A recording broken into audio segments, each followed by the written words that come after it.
আমরা কিডনির ডাক্তাররা যখনই আমাদের কাছে পেশেন্টরা আসেন কিডনির সমস্যা নিয়ে বা যাদের কিডনি ফেল হচ্ছে, আমাদেরকে ম্যাক্সিমাম সময় একটা কোয়েশ্চেন করেন যে আমার কি একটা কিডনির রোগ না আমাদের দুটো কিডনি খারাপ। এক্ষেত্রে আমরা বলি আমাদের যে দুটি কিডনি দিয়েছেন, তো আমাদের দুটি কিডনির মধ্যে কিন্তু যদি আমাদের একটা কিডনিও থাকে আমাদের কিন্তু কোনো অসুবিধা হয় না। আহ, অনেক লোকই আছেন যারা জন্মগতভাবে একটা কিডনি নিয়ে জন্মান এবং তাদের কোনো সাইন সিমটম কিছু হয় না, তাদের কোনো রকমের কিডনির রোগ থাকে না। তার ফলে আমরা কিন্তু ন্যাচারালি মানে বাই বার্থ আমরা কিন্তু একটা কিডনি এক্সেস নিয়ে জন্মাই।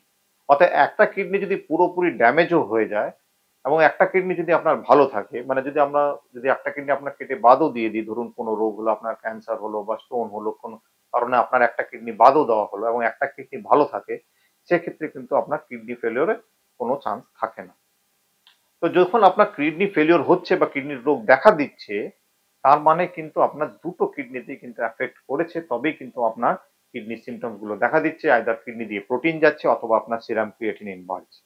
তো আপনার যখনই কোনো কিডনির প্রবলেম হচ্ছে মনে রাখবেন দুটো কিডনি মোস্ট লাইকলি আপনার কিন্তু অ্যাফেক্টেড আছে, সেই জন্যই আপনার কিডনির সমস্যা দেখা দিচ্ছে। একটা কিডনি হলে আমরা কোনো সমস্যাই পেতাম না। ধন্যবাদ।